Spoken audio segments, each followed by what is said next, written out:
Hello, everybody. My name is Mike, and welcome to the October 2024 webinar. We're going to be talking to you about the energy markets today. I'm joined by my colleague, Vicky. So a couple of just housekeeping items. We're going to jump right in right now. We're going to try to talk for about 45 minutes, and we're going to leave some time at the end for questions. Vicky is our subject matter expert when it comes to energy. So throughout the conversation, if you have any questions, don't hesitate to type them in the chat, and I will bring them up with Vicky here at the end. We want to make this conversational, so this will be pretty informal if this is your first time joining us for a Foresight webinar. And then, like I said, you can type in those questions in the Q&A box. So let's jump in. Like I mentioned briefly at the top of the hour here, my name is Mike Troupis. I'm a vice president here at Foresight Management. Been here for 12 years, my entire career. And I'm really focused right now on helping our clients build a holistic plan when it comes to implementing energy and sustainability. So a lot of that is talking to new clients and explaining how we can help them. And some of it is talking to our existing clients and working through that with them. And then, Vicky, I'll hand it over to you to do an introduction. Thanks, Mike. So my name is Vicky Scott. I am the VP of Operations here at Foresight. But to what Mike just said, my background is all energy. So I started in the energy space about 20 plus years ago. And my primary expertise is buying natural gas and electricity across the U.S. and helping our clients put together energy strategies. Perfect. Okay, so before we jump into the content, I just briefly, for those of you who are not familiar with Foresight, I want to give you a quick rundown. You can think of us big picture as outsourced energy and sustainability managers. So a lot of our clients typically live in the industrial manufacturing sector. Many of them are not large enough to justify a full-time energy or sustainability titled person. And so we step in and fill that gap. And so it's not just strategy, that's actual implementation and helping our clients, in this case, buy energy, but in so many other cases, report their greenhouse gas emissions, et cetera. And then we also have larger clients who do have a staff of energy and sustainability professionals. And in those cases, we're functioning as augmentation in areas that they may not have the expertise or time to implement. So really, you can think of us as your partner in all things energy and sustainability related. And if you go to the next slide here, like I mentioned, we have found that the industrial manufacturing sector is wildly underserved. I think Vicky and I could fill an hour just telling stories about some of our clients and their want to do the right thing, but their lack of resources, either financial or understanding or otherwise, in doing it. And so we've really decided that we are well suited to serve an industry like industrial manufacturing that historically just hasn't been well served in our opinion. I would agree with that. Okay, with that, let's jump into the topic at hand. We're going to cover the energy markets today, Vicky. I think we'll make sure that we keep this interesting for you. I also think we'll make sure we'll keep this timely because you and I could probably talk on this for the entire rest of the afternoon. Yeah, so we do. We do with clients and outside and all the time. It's wild because the markets are always moving. So maybe to jump in, we should start by understanding there's two different frameworks in which energy is bought. And we're going to focus on the U.S., but certainly a lot of this is relevant to international organizations as well. But there's two different ways. There's regulated utilities and deregulated utilities. Vicky, can you help us understand what the difference is and how it works? Yeah, you bet. So the map you're seeing here actually shows the different spaces throughout the U.S. that are regulated and deregulated. So if you are in what is called a regulated state, that means for either your electricity or natural gas or sometimes both, you're required to purchase that from your local utility. Okay, the actual commodity portion.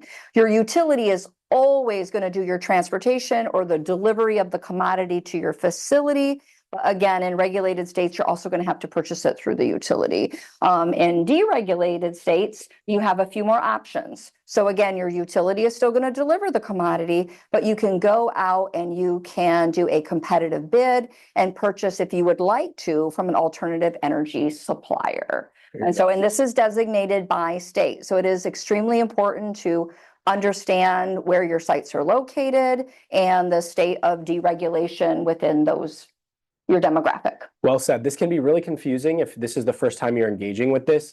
I always simplify what Vicky said because she said it so well, but sometimes the second time hearing it simply helps, which is your utility always owns the pipe to distribute the natural gas or the electricity to deliver the electrons.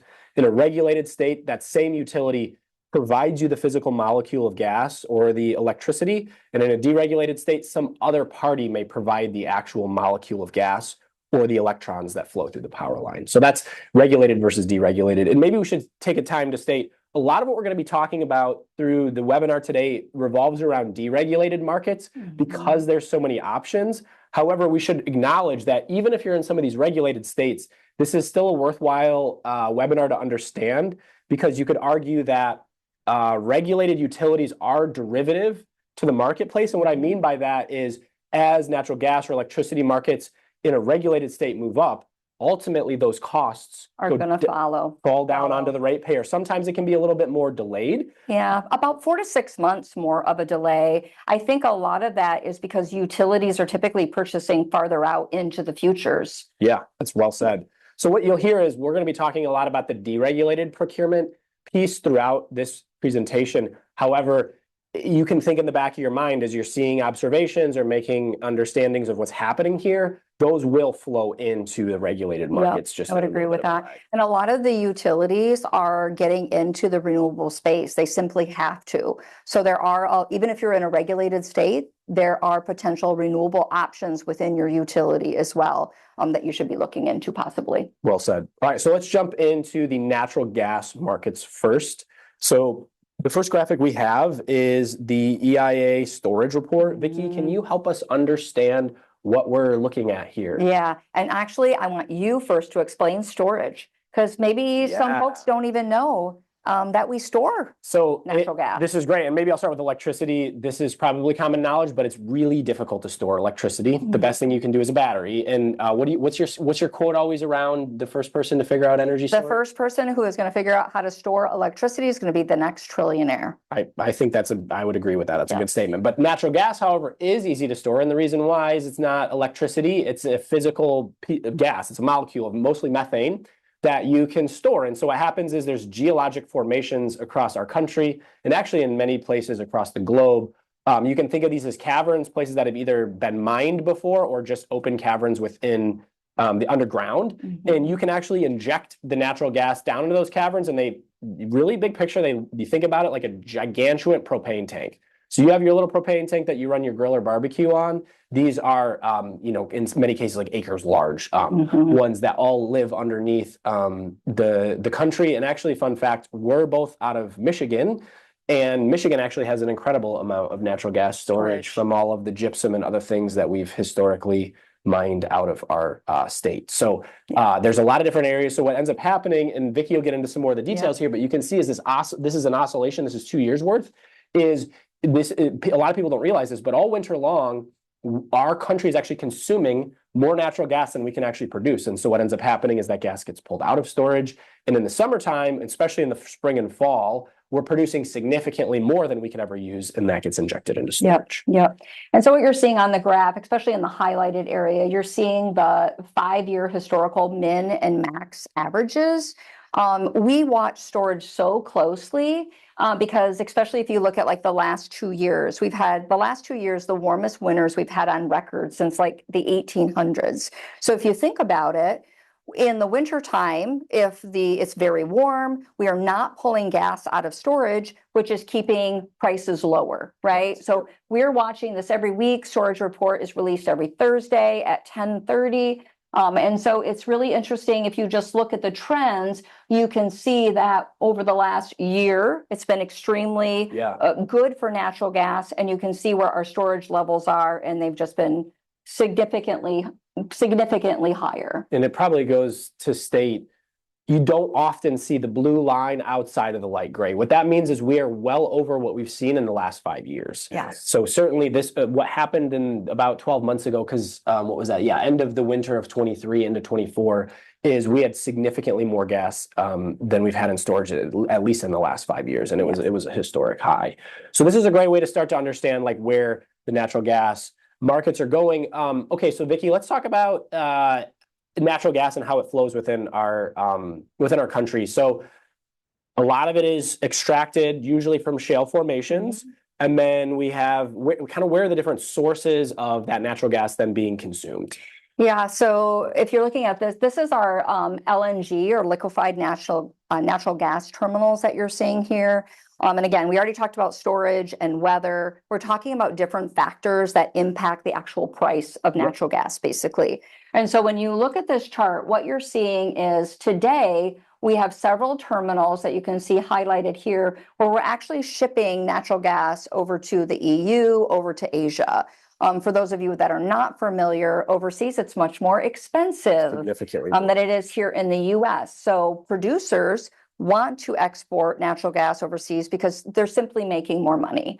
So we have standard terminals right now that are shipping natural gas on a regular basis. And then as we look to the next slide, I think one of the more important things to talk about is right here, you're seeing actual new terminals that are under construction is the first category. And then you also have several other terminals that have been approved for construction, but they haven't started yet. So, and some of them may never be constructed. But I think this is another thing that we really need to look at, because the more natural gas that we're shipping overseas, the more potential we have for our gas prices to increase. So it's just something we always want to keep our eyes on. That's well said, Vicki. And a lot of people don't realize oil markets are a global market. And the reason why is that commodity is very easily put into a ship and transported anywhere in the globe. And so the oil markets, typically oil prices are pretty static regardless of where you're at in the world. However, natural gas, if you think about it, and when Vicki's talking about LNG, she's talking about liquefied natural gas. So you actually have to physically take a gaseous state gas and turn it into a liquid, which involves a lot of pressure and a lot of refrigeration. You get it really cold and you put it under a lot of pressure, which costs a lot of money. There's a lot of infrastructure required to do that safely. And so that's why you can find in America, gas can trade at, call it $4 or $5 an MMBTU. And in Europe, it can be 2 or 3 or 4, or in the case of Russia invading Ukraine in 2022, 10 or 20 times more expensive for the same natural gas over there as it is here, which is not the case. I think you made a good valid point when you talk about oil being global. Typically, natural gas has not been global. Our prices in the US have always been much lower. Now, again, 2022, we saw a substantial change, but we still weren't as high as what was happening overseas. Totally. And just some context pieces as you're looking at this graph and trying to make sense of everything is our production in America of natural gas is right around, call it 100 BCF a day. And about 10 to 15 BCF a day is right now being liquefied and sent overseas. So that's that first graphic is, you can think about it, about 10 to 15% of all the natural gas that America produces gets liquefied and sent overseas. Now with this, a lot of people are wondering, well, where could this go? And so we've seen some projections as Vicki and I sit in on some of these webinars, and it could get up to, call it 25 to 35 BCF a day. So again, now you're talking 25 to 30% of production, if nothing changes, is one piece. And the other thing, like Vicki mentioned, is that doesn't necessarily mean all these are getting built. We've certainly found with a big push for nationalism, especially when it comes to manufacturing, both administrations, so this is regardless of political affiliation, both administrations are considering, do we want to put a cap on the amount of LNG that we are willing to export, because we want to continue to allow American manufacturing to remain competitive, right? We have higher labor standards, we have higher environmental standards, those have a cost, but in many cases, we actually have significantly lower energy costs than China, Japan, and other Asian manufacturers do. But just another thing we like to keep our eyes closely on to see how it's evolving. Got it. Sure. Yep. So we just put a bunch of data points in here, and I hope you're following with us up around how we're looking at storage, how we're looking at the different ways energy is being, and natural gas is being consumed. Another piece we just talk about is the next slide just covers like where the market has moved over the last number of years. I think it's hard to build a program where you mitigate your risk if you don't know what's happened in the past. So Vicki, we got some craziness happening on this graph. This is my favorite slide. Can you explain what's going on? I always tell this story, but during during this period, 2022, sorry, it's hard for me to see this here. During that whole period when gas was so high and it was so difficult to mitigate for some customers who are not locked in, we're going to talk about this later. The joke was we kept saying we felt like we were on a roller coaster. And then when the year finished out and we actually had the updated graph in front of us, it literally looks like something from Cedar Point or Six Flags. So, Vicki, wow. Yeah. So if we go back and let's go back to when we went into COVID, right? And there were a lot of manufacturing plants that weren't essential, They were Correct. being shut down. Yep. And so Plus all those office spaces. exactly. People went home, they were working remotely. We didn't have the same demand. So you see the significant drop in terms of pricing during that period of time. Yeah, What line is that? the orange is Thank about you. the lowest across the entire year. Yep. And then so producers are going to stop producing. If there's not demand, producers are going to stop producing. That just makes sense. Yep. So then as we came back online, as we started to ramp back up, you see it going up. And then we also get into the conflict in Russia and several other things that are happening that really start to drive this green line. So the green line is where we're ramping It's up. climbing. And it's climbing, and then we go right into 2022, which is actually the most volatile year that I've had since I've been in the industry. It's And I mean, I started when we used to have to watch the hurricane seasons. Yep. So definitely a very volatile year. Well, yeah, and it's really interesting to see.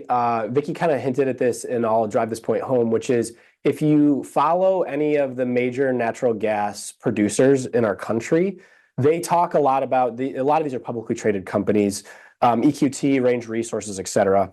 And they'll talk about what is their nominal cost for production. And this varies by supplier. But big picture, you can really start to think a natural gas producer is not really making money if they can't sell their gas for $2 an MMBTU. That's really kind of the floor. And if you look, this gray line at the bottom, that's the $2 mark. And you can see it often will dip below the $2 mark. But the only time that it really sustained below there were the COVID lockdowns. Since then, you saw a dip in actually here in 2024, but in both cases, it's climbed out pretty quickly, maybe a handful of months where the market settled at under $2. And what you can be sure of is the months, and especially as gas starts to trend towards $2, domestic manufacturers are flowing. They'll stop producing. Correct. So to your point, they're not going to give it away. But then you can also see on the flip side is we had some chaos in 2022, Yes. like Vicky said, Yes. and people were riding the roller coaster. But at some point, if you can produce it, if you're a producer, you can produce it for $2 and you can sell it for $7 or $8.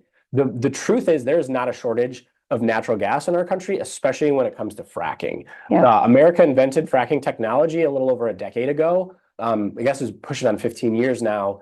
And it's an incredible technology advancement that really doesn't get talked about as much as I think it probably should be, but it's a really compelling way to extract natural gas. And so that is why we've seen this real drop in natural gas prices. To Vicky's point, volatility was significantly higher in the early 2000s. Yeah, and so the past year has been great. Yeah. Incredible prices, more stability, definitely not as low as we had during the COVID years, but we've been at some really good levels.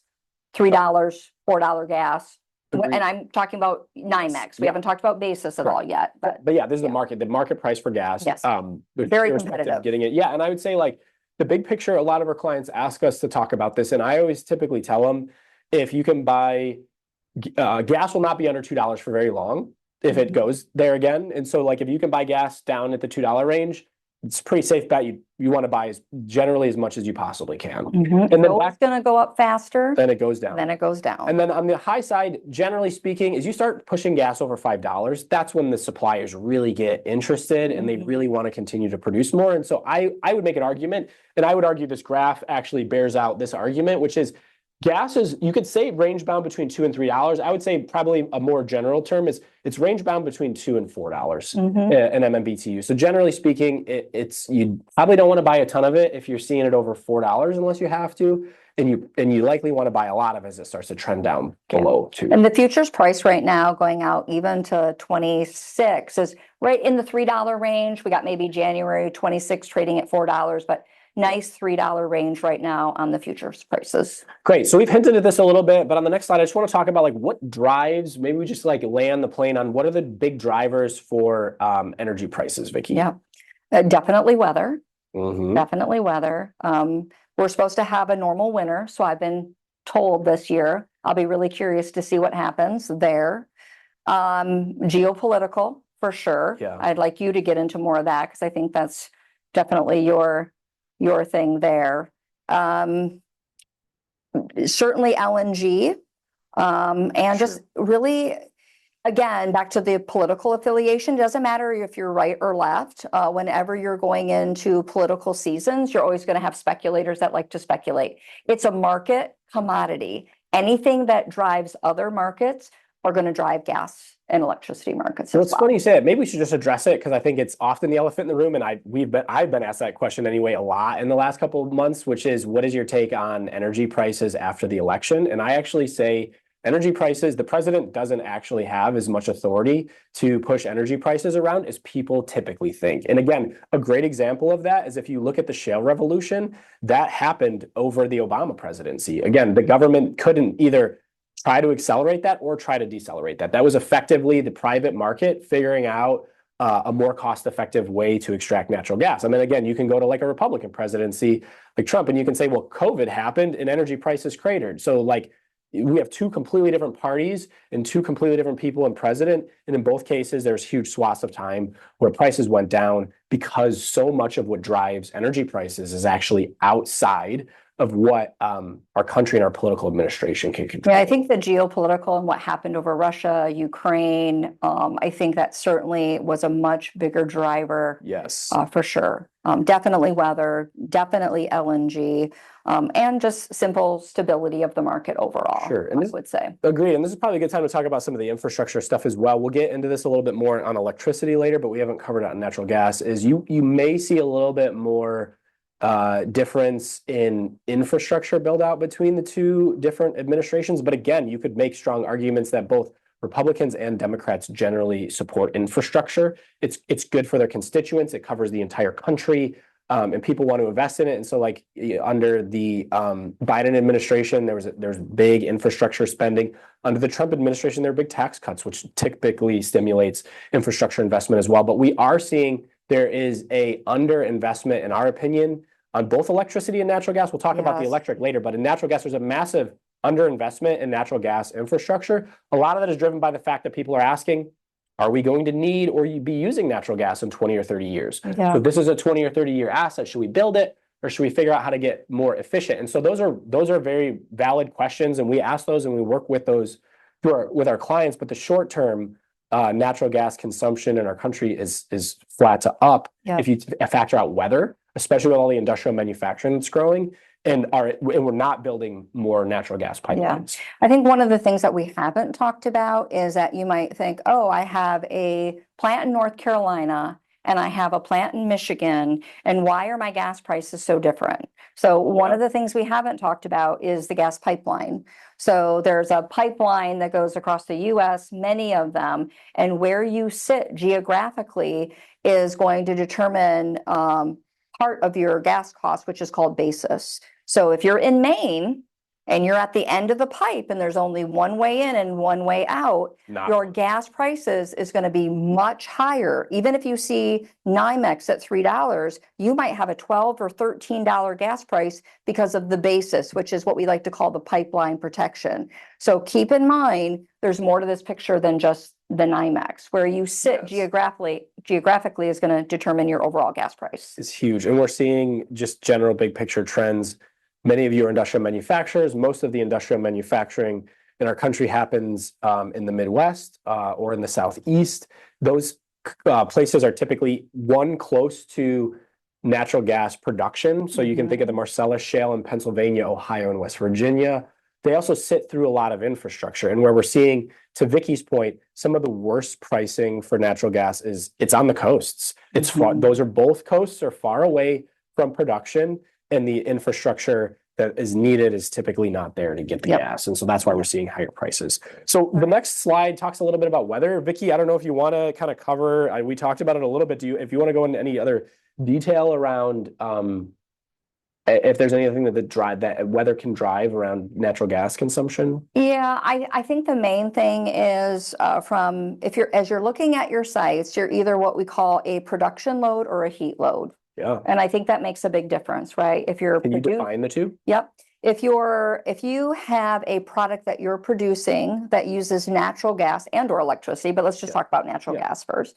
You're going to have a very steady natural gas load each month typically, right? And then we're going to have clients that are going to specifically have heat load, meaning that you don't have any really natural gas used in the production process, Sure. and you're going to have your highest bills during the winter months, and then you're going to have almost little or no gas in the summer months. Okay. Yeah. So you think of Well, like a graph of the calendar year, a process load is just going to be flat. Yep. If you think of weather load, it's a big smiley face, right? January and December at the ends are going to be your highest, and June and July in the middle are going to be your lowest. Right. And I think the factor that we need to think about there is that the winter months are typically the higher months. So if you're only using heat load, again, your prices are typically going to be higher because you don't have summer months to offset it.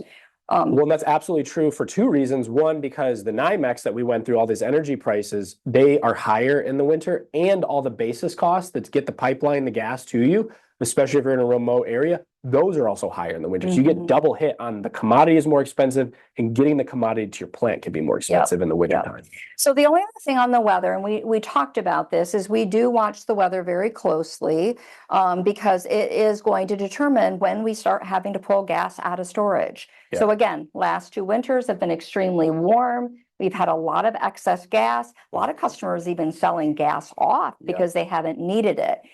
So if we truly have a winter that is a little bit more normal, then we are going to see increase in supply and needed, which will potentially drive the prices up a little bit. So we are always watching that. Sure. And again, we'll get into this more, but always recommending that our customers have a strong forward position when you're buying natural gas or electricity, so that you can budget appropriately and prepare for it. Perfect. Okay, so let's switch gears. We covered gas. Let's talk about electricity. In many cases, the reason why we started with gas is because natural gas drives electricity prices. So Vicky, can you help us understand why is natural gas such a big factor in the price of electricity across our country? So let's go to this next slide because I love it. But so when you look at natural gas is the majority of what we use to produce electricity is natural gas. And so they definitely affect each other. So if your natural gas prices are higher, your electricity prices are going to be higher. Now, again, when we'll show this on the next slide, we'll stay here for a minute, but we're at 21% renewables, which is actually really exciting. It's grown a lot, yeah. Nuclear has stayed pretty stable, but the other thing that gets me so excited about this graph is that coal is down to 16%. And it keeps falling. It keeps falling. So I know people are maybe thinking, oh, I don't like that we've got, 43% of our electricity produced by natural gas. And I get that. We still have more work to do, but it's so much more exciting than the dirty fuels. It's so much more exciting than coal. From a carbon reduction and frankly, from a pollutants as well. Yes. So coal burning produces significantly worse air quality downwind of the facilities relative to natural gas. So very exciting. And so Vicky hinted at this. The next slide, we can talk a little bit about trends. These trends are really exciting. I don't know, Vicky, if you want to kind of talk through. You take this one. So certainly. So like Vicky hinted at, so let's talk this slide first. So the brown at the bottom is coal. And you can see at one point, coal was, you call it almost 50% or more of our entire generation mix. And so for it to be all the way down to 16% is incredible. It's absolutely incredible and very exciting. As you can see, natural gas and renewables, which is the green, have really filled in. And if you look, things like hydro and nuclear have remained relatively constant. So this is interesting to see how the mix changes. The graph on the right is the one that I'm really excited to talk about because that's where you break out all of the renewables. So like Vicky talked about, renewables have grown incredibly. If you look back here in the 1950s, renewables were a small piece, and basically 100% of it, if you look over there, was hydroelectric. And you can see the hydroelectric generation basically built through the 70s and has been relatively constant for the last at least 50 years. Hydroelectric has really not increased or decreased. And what you've seen is these crazy increases in two specifically. One is wind. Basically in 2000, there was no wind generation, and now it's pushing, 50% of our renewables. And what's really, I think, exciting and what we've been following is wind is slowing because there's just only so many viable development locations in our country that we can build wind generation. However, solar, you can see, is ramping like crazy. And I was liking this to big screen TVs. Like I remember probably the late 90s when I was young, I was in grade school, and the Super Bowl was coming, and my dad went out and bought us a big screen TV so we could watch the Super Bowl. And I remember the thing weighed, like 4,000 pounds, and we had all of the three of us boys trying to like lug it down to the basement because it's huge and massive. And I don't even want to know what they spent, but it was, a few $1,000s. And now you can get this sweet, huge TV, it's flat, like you could probably carry it in by yourself and you can buy it for $400 or $500. And you can see how the technology curve, not only have TVs gotten less expensive, they consume less energy, the picture quality is significantly better, they break less often. So all those benefits, and solar is riding that right now. And you can see the adoption is growing. And I would argue that in another 10 years, solar is going to look like wind does now, which is it's going to be the dominant market share because you can put it on roofs and it's not interrupting anything. It's a great way to take a major bite out of your electric load. And so we'll get into a little bit more details on the electricity, the renewables here a little bit later on, because a lot of our clients are looking for support on buying it. But yeah, it's been really fun to see really good penetration for renewables and less dirty fuel sources moving forward. Yep. Okay, so Vicky, let's talk about wholesale power prices. The reason why we're not going to show you a bunch of graphs of power prices, well, we're going to show you one in the next slide, but it's going to be a little less granular, is because unlike natural gas, where there's basically one market it's the NYMEX that's traded on, and there's an incredible amount of liquidity. So a lot of the natural gas contracts live in this one spot, in this one contract style. Electricity is significantly more decentralized, and there's hubs. There could be thousands of hubs within a state, and each hub could have its own pricing. And so we want to start talking big picture about what's happening with wholesale electricity rates. Yeah, that's a topic for a whole other couple of hours. But I think one of the places that I would like to start, we've already talked about this. So natural gas prices is going to drive electricity prices. So that's one component. And Mike, we talked about this when we first started, but another thing that we really need to think about is our infrastructure. Yes, okay, absolutely. So we have RTOs, regional transmission operators, across the entire US that are responsible for different regions in terms of the viability of electricity in those regions. And there's a whole auction process, right? But there's also capacity, and the capacity is the actual infrastructure, and how much capacity is available in that region. Let's just talk about what happened in Ohio, and I don't know if it will stick, but they had an auction in July, and because of it's based on a capacity, right? How much electricity they actually need in the region, and we're seeing prices going from about 4 or 5 cents up to 7 and 8 cents. So almost doubling. Almost doubling. So we're really going to see some changes on the electric side as we prepare for the future capacity across our country, because we haven't done a ton of upgrades, and we're going to have to build that out, and the money's got to come from somewhere. And this is a great graph describing it, and we should probably, to your point, Vicky, cover capacity. Vicky did a great job explaining how it works, and one thing a lot of people don't understand is you get a lot more capacity credit if you have baseload power generation. So nuclear power plant,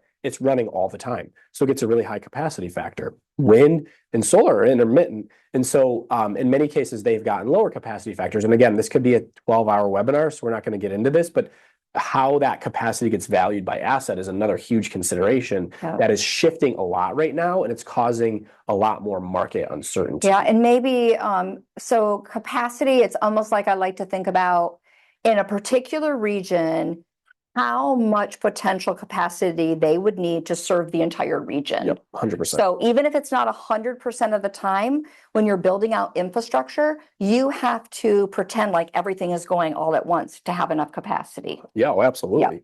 Yeah, and so what we're seeing here is the generation is there's more penetration from renewables. We're over 20%, and theoretically, wholesale power prices should be getting pushed down, but the reality is, like Vicky mentioned, there's some changing of how things are accounted for, and then there's just the fact that, like Vicky talked about, a lack of infrastructure, both on the generation and transmission and distribution side. And so what's been interesting is our clients are buying these renewable projects, is wholesale prices are still moving up despite this crazy ubiquity of low-cost energy coming on the grid, and a lot of people are struggling to make sense of that. Yeah, and I think the exciting part, and we were just on a recent webinar in Texas, the RTO with Texas, that because there's so much sunshine in Texas, there's so much solar, they're putting in place what they need to accommodate that. Sure. But it's just going to take some time and money. So I think everybody's on the right path, but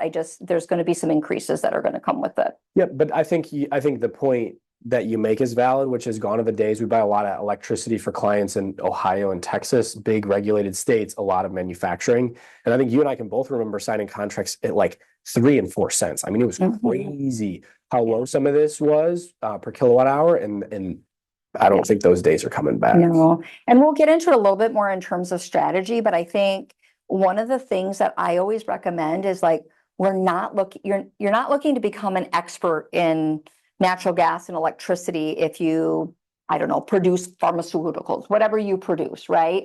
That's really not the goal. For sure. So I think a better strategy is to think about long term, how can we budgetize this and make sure that we have enough time to be able to change our strategy or pricing as needed to accommodate that budget. Great. And so a strong forward position and looking at it a little bit differently versus saying, oh, we're going to beat the market, because none of us has a crystal ball.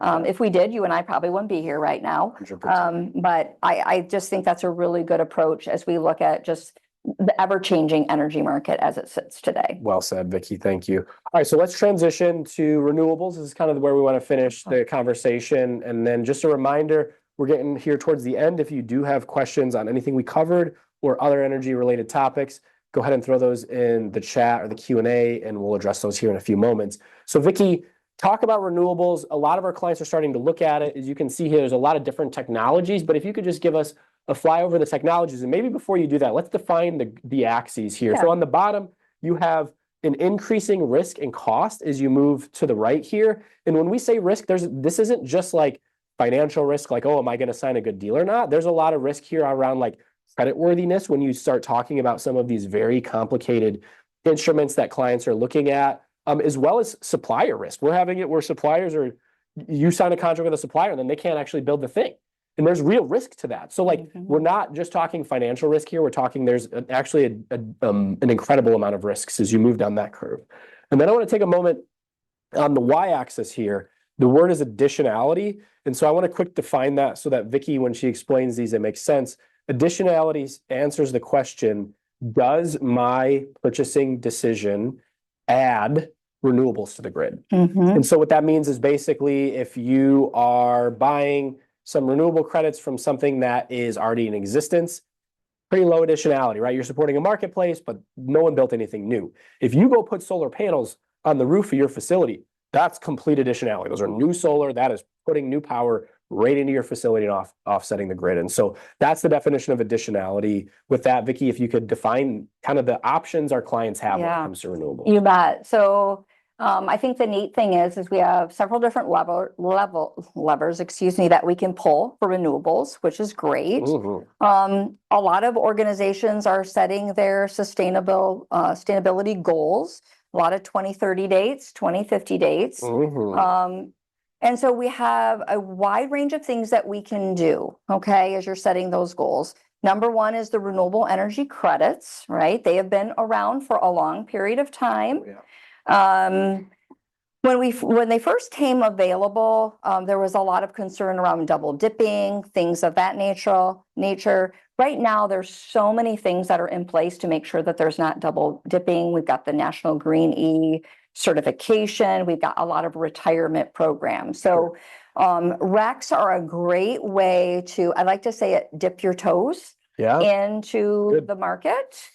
They're definitely entry level because they don't provide additionality, but the thing about them is they provide you a nice runway to develop out your strategy. You got it. So really good. It's not on here, but I'm also going to talk about what I like to call the REC Plus program, because there are like solar projects and different things that are being built in like Texas where you can actually point to an asset and you can do marketing. So you get a little bit more of the additionality, but it's still easy to contract. It's still a REC. Good. The other item is green rates and tariffs. And I mentioned this earlier, but there are utilities that will offer programs locally that you can purchase from. Some of them can be good, but I will tell you from at least what Mike and I have experienced, they have a tendency to be a little bit more expensive.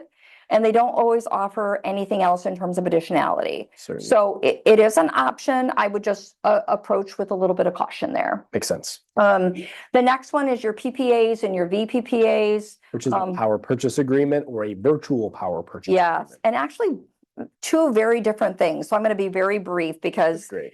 it's like We we wanna could be save time at the forever, end, right? yeah. So the virtual power purchase agreement is actually a financial instrument. So just so that you're aware of that. So if you purchase or go with the VPPA, if the market, let's say you buy it for 8 cents and it goes up to 13 cents, you got to make up the difference. If it's the opposite in the inverse, you could get a nice check. It's amazing. Okay, so it can be good or bad. Yep. PPAs can actually be short-term or long-term depending on the asset. So if a new asset is being built, you might be able to sign a 15-year PPA, fix in all your electric prices, bundle it with your power if you're in a deregulated state, and point right to your asset. So awesome. I would say probably one of my favorite things is a PPA with a new asset. I think it offers you great additionality, low risk, and usually a pretty reasonable price. Great. And then ultimately on-site generation. It's great. Put the solar right on the roof. Put the solar right on the roof. Average ROI, even with tax incentives and everything, are still anywhere between 6 to 10 years, 12 years. So it can be good. The other thing to think about is typically a solar panels on your roof is not going to carry your full load. Especially if you're manufacturing. Yes. So I would say what, Mike, 30 to maybe 45% of the load? So you're still going to have to make up the difference. Yeah, and if you're a foundry, it may be even lower. So yeah, it just depends. Yeah. Cool. Yeah. Great. So these are all the different possibilities when it comes to exploring renewables. I think it's worth mentioning Vicky's such a deep expert on this because for a lot of her clients, they're asking, help us find what's the right mix of these things, right? And in many cases, don't think of this as a binary. I have to buy RECs or I have to buy solar. I would say some of the most sophisticated companies, you think of like the Microsofts and the Facebooks who have massive amounts of data centers and energy consumption. In those cases, they're probably doing all four. Yep. And so then their decision is just which do I invest a lot in and which do I only invest a little in, and that'll change year by year as well. So I just want you to understand those are really cool options. It's nice to have options, but certainly there's a lot of value in building out a proactive strategy and not just thinking I'm going to do just this one thing and call it good. I would agree with that, and I would also say do not wait too long. Thank you. This is right. great. Yeah. So don't wait too long because there are many. So I have been in the energy industry 20 years, but I've only been at Foresight almost 7 years now. And when we first started working together, Mike, most companies didn't even want to talk about renewables. 100%. Right? A few. Yeah. A few of our early adopters. So right now we have so many organizations that are setting goals, and these assets are not going to be able to be built fast enough, right? We already have a couple projects that we're working on where these assets aren't coming online until 2028. So if you want an asset type renewable product, you really need to be making those decisions within like the next 12 to 24 months, in my opinion. It's totally crazy, Vicky, but you're right, which is like if you have 2030 goals, this is not something you can wait till 2027 or 2028. You need to start now, and you'll likely only get your asset up and running within a year or two of 2030. Yeah. The great news is, though, is you can use RECs, you can use other programs to build that runway to your asset. We do what is called bridge contracts. So we're maybe purchasing like a brown power, but we're layering in a National Green E-REC, and then that will go until the asset comes online. So there are lots of options we can look at. Definitely. And I think the other encouraging thing is we are seeing some need for permit reform. So a big issue of this is just permitting to get interconnection. And there's a big push. I think our country is realizing if we're going to get the renewable penetration that everybody wants, we have to rethink how things are permitted. So that is coming, and that could be a potential tailwind. You don't want to bank on that. No. Okay, so I want to land the plane, Vicky, and I think this is like you do this so well with our clients, and I absolutely love it. So like if a company is trying to think about like how to think about a strategy or where do they get started when it comes to like how to think about energy, can you just take us through like a high level? This would be applicable to anybody. Like how should an organization think about buying their energy? Know what you have. And I like your favorite saying. You can't manage what you don't measure. I feel like we can't do a webinar without me saying. Yes. So understand your utilities, where you're located and what your spend is. right? And with that comes, where does that spend align with your priorities as an organization? In other words, is energy in your top 3 or in your top 14? Oh, yeah. Okay, because how you're going to be going about your strategy is going to be much different depending on the level of the spend. So then you can identify the opportunities. Definitely want to know your risk tolerance. And what I mean by that is we have some customers who literally like to go year to year. They do multiple hedges. That to me is a customer who has a lot more risk tolerance, right? Because prices can go really high or they can go really low. Oh, yeah. But if you're very conservative right now, in my opinion, all of your energy should probably already be bought out for the next 2 to maybe even 3 years. So really define what your risk tolerance is and then plan for the future, come up with a really good strategy and then work the strategy. The only bad strategy is not having one. 100%. And we can tell so many horror stories of companies who didn't have any strategy, right? You do a bunch of mergers and acquisitions, the person who's purchasing, their position gets eliminated, no one realizes there's all these energy contracts hanging out there. And we had one that signed up in the Winter Storm Uri in Texas, and they signed up because they had a manufacturing facility.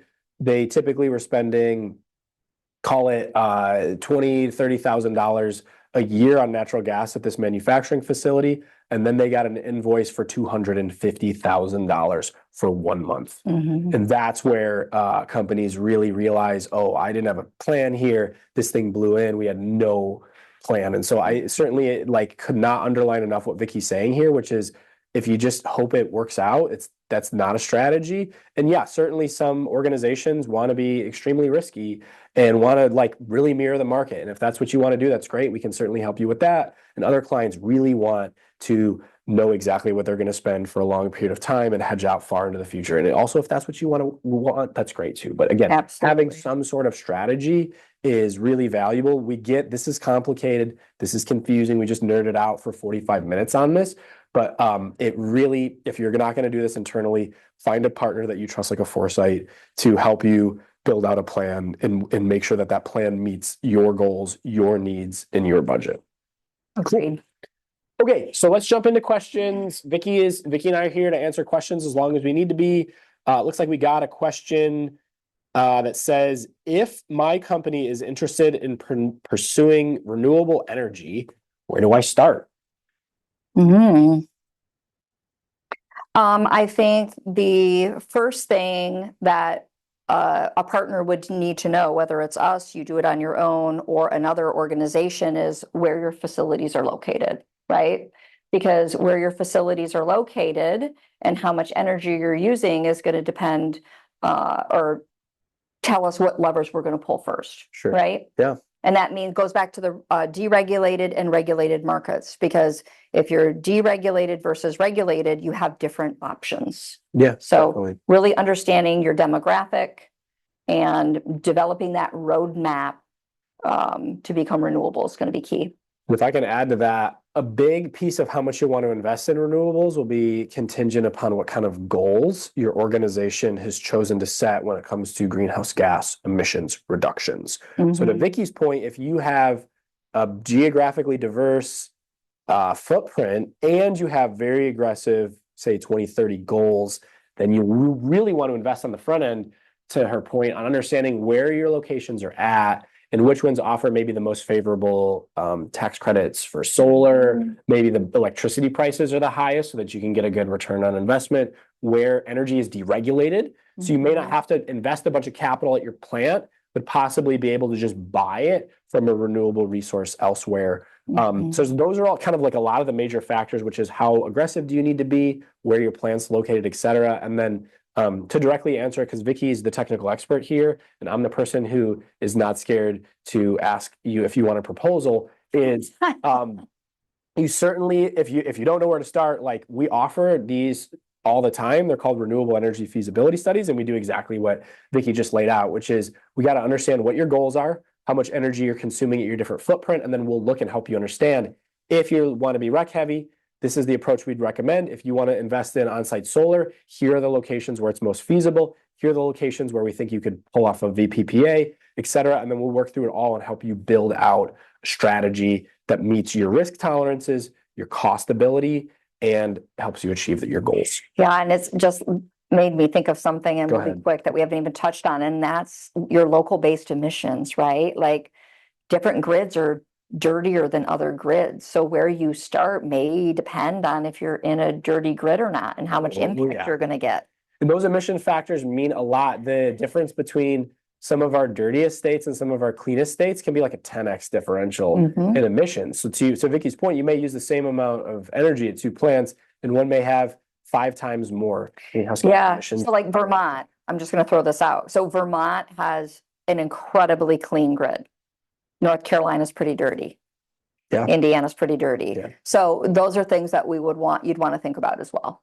Got it. All right. This is a fun question. We get asked this often as well. And it is one I think we'll both have big opinions on. And that is, from a deregulated market versus regulated market standpoint, do you see any changes upcoming where, example, a state would deregulate when they were regulated, or a state that actually moved backwards and unregulate what's been deregulated? Yeah, that's a great question. So I would say, and Mike push back, I have not seen a lot of changes in the deregulated or regulated landscape at all lately. I mean, let's look at Michigan. Michigan is only 10% deregulated on the in electric side, which is strange. It's it's the only state. And there's such a long list I wouldn't even get in line, because I don't see a lot of regulated changes coming there. So I would say no, I have not seen a lot of changes for what is regulated going deregulated, or deregulated going regulated. I think it's been very consistent from the time that it's got put in place. I couldn't agree more. And I can add a little more color, which is a lot of deregulation happened in the 90s, and it was really going forward full steam. And then effectively, when Enron went bust, everything stopped. Yeah. And really, like, you could make a strong argument that there's been almost no major changes to the regulated, deregulated landscape since Enron. And the reason why is utility companies treat this as existential. I mean, they will fight to the death to keep they have a monopoly, right? You have a regulated monopoly. They will fight to the death to keep it. And one great example is Nevada was really close to deregulating in, I think it was 2016. And the reason why there was so much appetite is all the casinos. They wanted energy choice. They wanted to be more sustainable, and they pushed hard. And then I can't remember the nuances, but it basically had to pass twice, one election and the other to pass the first time. And then the major monopoly utility company just threw crazy money at it to stop it, because they'll do anything they can to stop it. And if you think about it the other way, you think, well, then why haven't all these utilities been successful in underegulating? And there's a crazy amount of money when you think of companies like Constellation and Engie and Direct Energy. I mean, they're making incredible amounts of revenue in the Northeast, in Texas, et cetera, that's deregulated. And so I think we're in this weird time where we're stuck. They're going to do all they can to keep it. Yeah, they're going to do all they can. So we're in this weird time where we're just completely stuck. And it kind of doesn't make sense when you have this country. We have a big country, but it's like half of it's there and half of it's not. And it depends, and gas and electricity. Some states are, Georgia's deregulated fully for gas and not for electric. It's just like every state's different.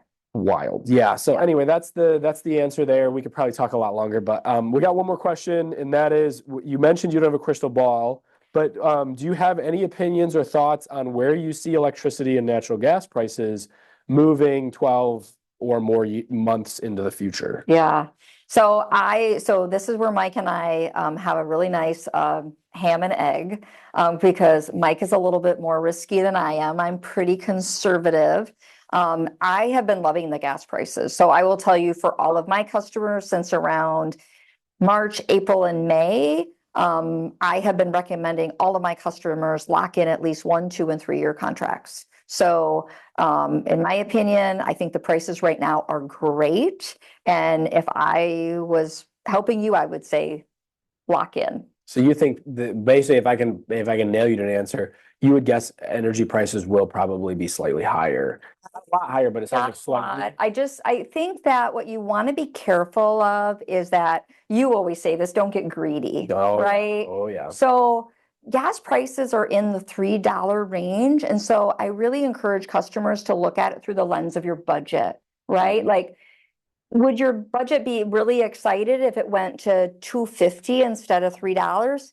Yeah, it probably would be excited, but what if it goes from $3 to $9? Because that's what happens in these markets, is it goes up very fast, it goes down very slow. So anytime I'm in a window where you're really solidly in that $3 range, I really do recommend locking. I think it's a great price. Yeah, I think I mostly agree with Vicky, which is unique because sometimes we have We always clients do love that. it when We we're love when this. we We don't do agree. this all the time.